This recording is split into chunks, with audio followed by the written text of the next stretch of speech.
So, I've been using these for about 2 months, and these are not your usual Skullcandy product, and I can tell you right now, these are not for everybody. Let's talk about these new Aviator 900 ANC from Skullcandy. The first thing you need to know about the Skullcandy Aviators is that the original ones were wired. These are not wired anymore. These are completely wireless. But you can use a 3.5 cable that's included in the box in case you want to use them with a wired connection, which is a nice touch, but you're going to get the best experience out of these Bluetooth. Now, battery life is another thing that's pretty important on these, and that is because Skullcandy says you can get up to 60 hours of continuous playing, which is a ton. Honestly, I never got 60 hours according to my testing, but also, gonna be completely honest with you, it's very hard to take track of 60 plus hours of continuous playing on a pair of headphones. But I can tell you, you won't charge them that often. I probably charge them maybe once a month, or in some cases, maybe once 2 months. So depending on your usage, depending on if you use ANC or not, you're gonna get about 50 hours of continuous playing according to my testing, but your mileage may vary. By the way, shout out to Skullcandy for this case. It's one of the best cases I've seen for headphones. It's a soft case. I'm not really a fan of rigid cases. I know they protect my headphones a lot better, but honestly, my usage never needs a rigid case. I much more prefer this that does give you a moderate protection against scratches and scuffing. It might not protect it if you drop it from a third floor, but that's normally not my case. So I'd rather something like this that's a little bit more portable, a little bit more stylish, and you can also use it as a sling, which is a nice touch. It also has enough space for maybe like a passport, your cables, in case you want to take small things, or for a short airplane trip. So, nice case, and one of my favorite things about these headphones. Now, build quality. Do these feel premium when you take them out of the box? Well, kinda. They do look very nice. The glossy clear finish is not that bad. I thought it was going to scratch a lot easier. It does get a couple of micro scratches after a few months of using it, but nothing too noticeable and not as bad as I thought it would be, because I've tried products on the past that have these clear finishes on them, and most of the time they scuff really nasty. But these don't have that issue. I really like the aesthetics on them, and the plastics feel plasticky, but they don't feel cheap. So you're not getting the most premium build quality on these. These are not completely metal.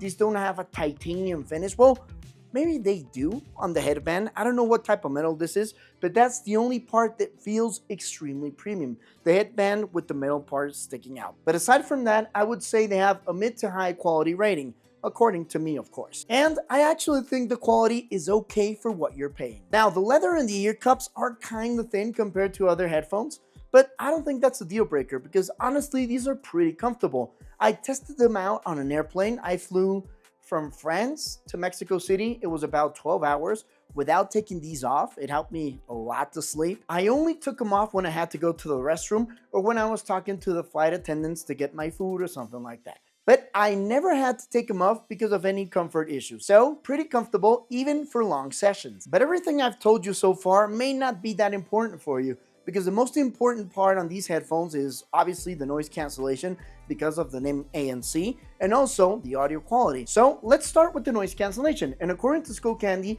these have 6 mics which help you block out all the exterior noises. And they honestly do a very good job. Much better than I was expecting. Skullcandy is not known for their ANC.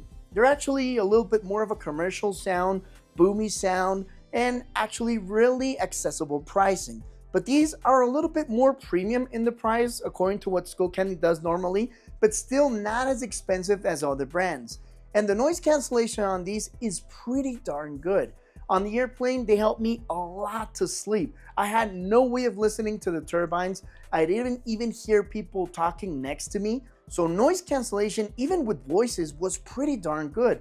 Pretty close to what you find on other premium headphones, like maybe the Sony Mark 6. These are not as strong as the Sony Mark 6, but they're not that behind either, which is pretty surprising for the price. Still, if you want the very best and most extreme noise cancellation on full-size headphones, these are not it. You will get a better result on the Sony Mark 6, or you can also get a better result even on the Dyson's On-Track, which are a pair that I actually like quite a bit. Also, something I forgot to mention on the aesthetics, they have this like external wheel, which you can personalize inside the Skullcandy app and get different functions. You can activate the noise cancellation, turn it off, activate pass-through, It's a pretty different approach to controls, and I actually got used to it pretty quickly. It's not for everybody. It might be uncomfortable if you can't remember all the commands you have on the wheel, but I actually liked it quite a bit, so depends up to you. They also have a small LED screen which gives you that retro look, and according to the Skullcandy age when the original aviators came out.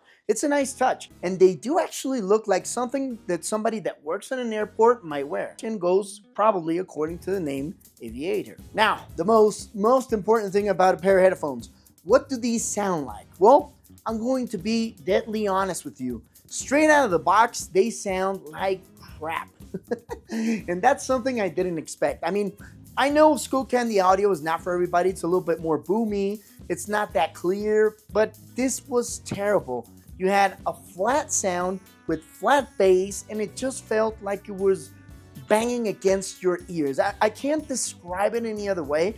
It was pretty uncomfortable to use, and I really didn't like the audio. But something I normally don't say with headphones, because I do believe headphones should sound good straight out of the box, is these sound great once you use the app. You need the app to equalize them. Once you equalize them, they sound way better. Also, the first update makes quite a difference. I don't know why, but with the app, I got a great result. There, I could personalize the highs, the mids, and the bass, and they sound great. I could tune them according to what I like, and I got a pretty balanced sound with decent highs, very clean mids, and actually pretty boomy bass, which is what I normally look for in a pair of headphones. But these did a great job once I used the app. Some people might not like to use an app. Some of you guys might actually just want them to sound great out of the box. I'm being completely honest with you. These don't sound great straight out of the box.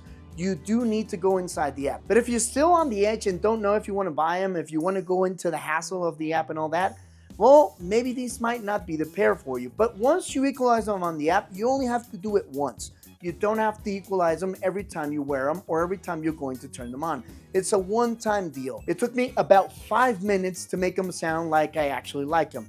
Also, they have a sound test inside the app, which boosts the frequencies according to what you like, and that also helped quite a bit. So what's pretty surprising on these headphones is the range of the frequencies you can get once you start equalizing them. And normally, I don't like equalizing Bluetooth headphones because they don't have that much of a good range. That means that when you go inside an app, you try maybe to boost the highs, you try to fix the mids, or maybe you try to boost the bass, and it sounds terrible. It sounds digital, it sounds artificial, and most of the time it creates a mess. That's why I normally prefer Bluetooth headphones to just sound good straight out of the box. But with these, I can tell you, the implementation, I don't know if Skullcandy wanted to do that, if it was their intention. Well, it works flawlessly. I think you can get the sound you might want out of these without any issue with just a little bit of working on it. So now that you know everything you need to know about the Skullcandy Aviators 900 ANC, would you buy them? Are you interested in them? Drop a comment below. I'm really interested in knowing. And also, if you're new around here, consider subscribing, drop a like. It always helps us out quite a bit. And I'll see you in the next video. But also, check out this video over here, which I think you might like as well. Dog's going crazy. I wish you could see her. You know what? You can. She's going after her own tail. She's just a puppy. But that's why there's so many pauses in this video, right?